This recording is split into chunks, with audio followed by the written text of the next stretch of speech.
আমার ভিডিও শুরুতেই সবাইকে জানাই শুভ দীপাবলির অনেক অনেক অনেক শুভেচ্ছা ও ভালোবাসা। আমার তো ভিডিওটা আপলোড করতে লেট হয়ে গেল, আশা করছি তোমাদের সবার দীপাবলি ভালোই কেটেছে। তবে আমাদের কিন্তু দীপাবলির বাজি ফোটানো আগের দিন থেকেই শুরু হয়ে পড়েছিল। আমরা সবাই মিলে আগের দিন থেকেই বাজি ফোটানো শুরু করে দিয়েছিলাম। আর তারপর বাজি টাজি ফোটানোর পর রাত্র তখন বাজছিল হচ্ছে 10টা সাড়ে 10টার মতো। আমরা সবাই মিলে, সবাই অর্থাৎ ভাই বোন, শুভ, সৌরভ, তারপর বৌদিরা সবাই মিলে আমরা এই স্কাই ল্যাম্পটা উড়ালাম ওপরে। সবাই মিলে অনেক হইহুল্লোড় করে, অনেক মজা করে আমরা বাজি টাজি ফোটালাম, তারপর গল্প গুজব করলাম, আর তারপর শেষমেশ এই স্কাই ল্যাম্পটা উপরে উঠানো হয়েছিল।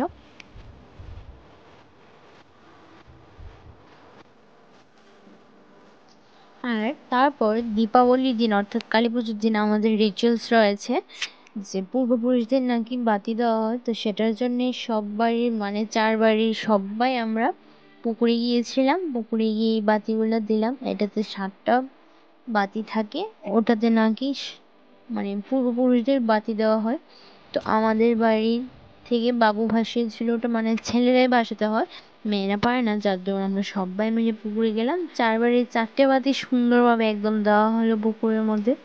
জানি না কার কার এই রিলসগুলো আছে পূর্বপুরুষদের বাতি দেওয়ার, তোমাদেরও যদি কে বাড়িতে থেকে থাকে তো আমার সাথে অবশ্যই শেয়ার করো, জেনে অনেকটা খুশি হব। আর দীপাবলি মানেই হচ্ছে আলোর উৎসব। তো চারিদিকটা একদম ঝলমল করছিল। এই যে পাড়ে, পুকুরের ওই পাড়ে ওই আমাদের বাড়ির পাশে যে মন্দিরটা রয়েছে ওটাও একদম ঝলমল করছিল। ক্যামেরাতে এতটা ধরা পড়ছিল না, তবে মন্দিরটা কিন্তু অনেক উজ্জ্বল আর অনেক সুন্দরভাবে সাজানো হয়েছিল।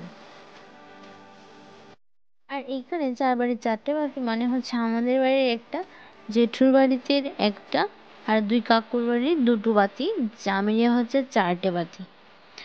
এই 4টে বাতি পূর্বপুরুষদের উদ্দেশ্যে সমর্পণ করা হয় দীপাবলির দিন। আর তারপর আমরা সবাই মিলে প্রণাম টনাম করে আবার যে যার ঘরে যাই, এবার গিয়ে হচ্ছে ঘরে বাড়িতে আলো জ্বালবো অর্থাৎ প্রদীপ জ্বালিয়ে উজ্জ্বল করবো। দীপাবলি মানেই তো হচ্ছে আলোর উৎসব। তো লেটস গেট সেলিব্রেট দিস।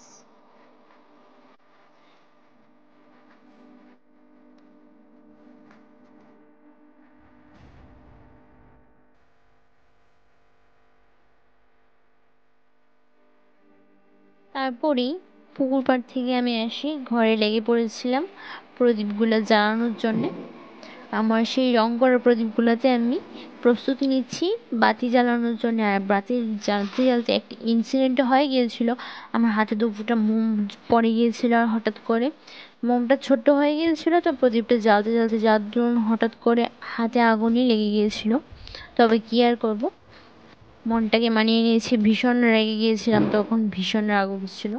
ক্যামেরাটা ধরার মতন আমার পাশে তখন কেউই ছিল না।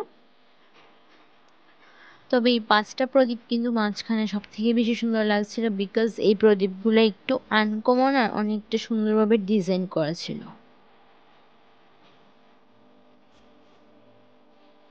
তারপর সারা বাড়িতে তুলসী তলায় বাতি দিলাম, তারপর উপরেও ছাদে দিয়ে দিয়েছিল দিভাই। আমি আর সেখানে যাইনি, এত টাইমও ছিল না। আমি ভেবেছিলাম আবার কালীবাড়িতেও যাবো, হ্যাঁ গিয়েও ছিলাম। তারপর ঘর বাড়ি সবই উজ্জ্বল করলাম।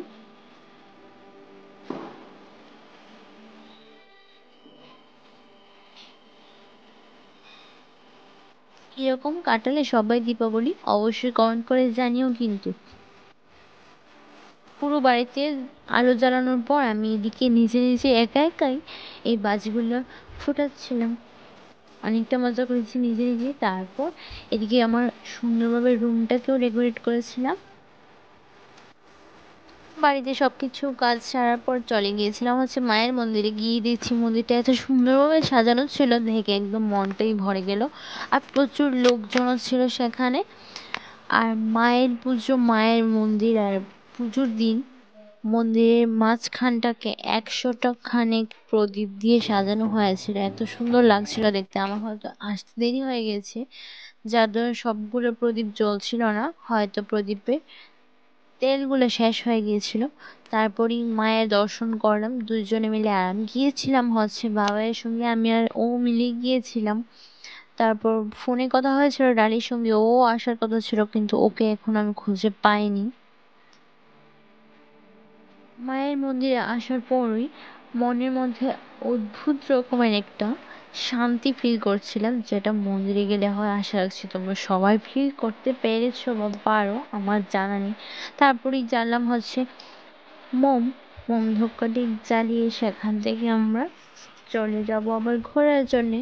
তবে আমি শাড়ি পরে ঘুরতে বেরোবো না, আমিও যাবো না আর ও যাবে না। দুজনে মিলে আবার বাড়ি গিয়ে ড্রেস চেঞ্জ করবো, তারপরে আমরা আবার ঘুরতে বেরোবো, অর্থাৎ কিছু পূজা দেখার জন্য লোকাল টাউনে বেরোবো।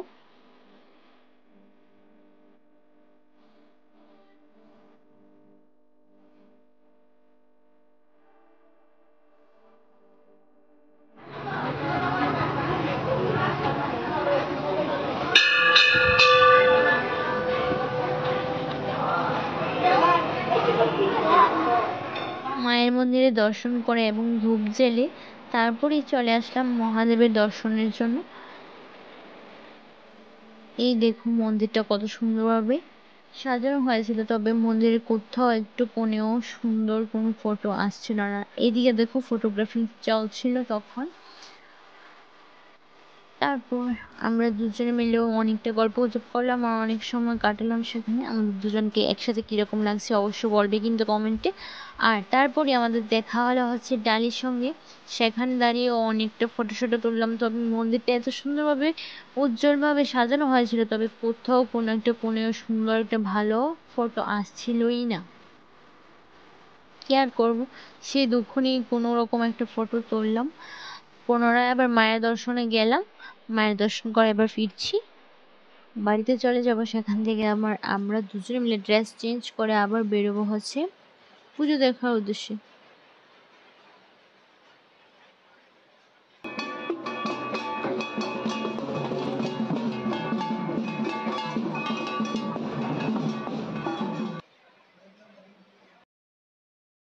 তো মায়ের পুজো দেওয়া শেষ, মায়ের মন্দির দর্শন করাও হয়ে গেছে, তখন আমরা ফিরছিলাম হচ্ছে বাড়ির উদ্দেশ্যে।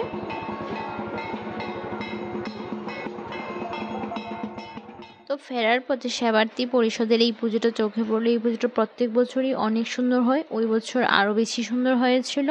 আর এই ছিল আমাদের কমলপুর টাউনের লাইটিং। পুরোটা শহর যেন ভাসছিল আলোর ঝর্ণায়। তবে ফুলঝুরি বাজারের মাঝখানে হঠাৎ গিয়ে দেখলাম এই বাজিগুলো ফুটানো হচ্ছিল।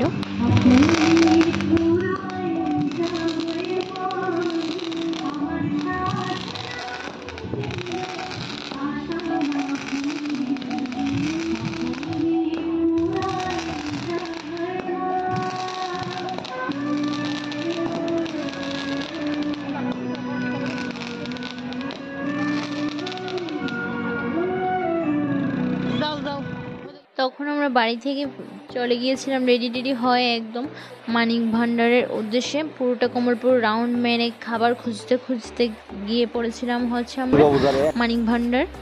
তো সেখানে পুজো দেখার উদ্দেশ্যে যাচ্ছি হচ্ছে মানিক ভান্ডার প্লেসেন্টার নামক ক্লাবটাতে। ওখানে অনেক সুন্দরভাবে এবছর লাইটিং করা হয়েছিল, পুরোটা শহর একদম আলোয় আলোকিত ছিল। আর দূর থেকে প্যান্ডেলটাও অনেকটা সুন্দর লাগছিল। যেমন করে এবারের পুজোয় অর্থাৎ শারদীয় দুর্গাপুজোয় আমাদের ফ্রেন্ডস ক্লাবের পুজোটা হচ্ছিল সেরা পুজো, তেমনি এই মানিক ভান্ডার প্লেসেন্টারের এই পুজোটাও শ্যামা পুজোর জন্য ছিল খুবই দারুণ আর অসম্ভব সুন্দর হয়েছিল পুজোর প্রতিমাটা বিশেষ করে। তো চলো যাই, গিয়ে তোমাদেরকে দেখাই।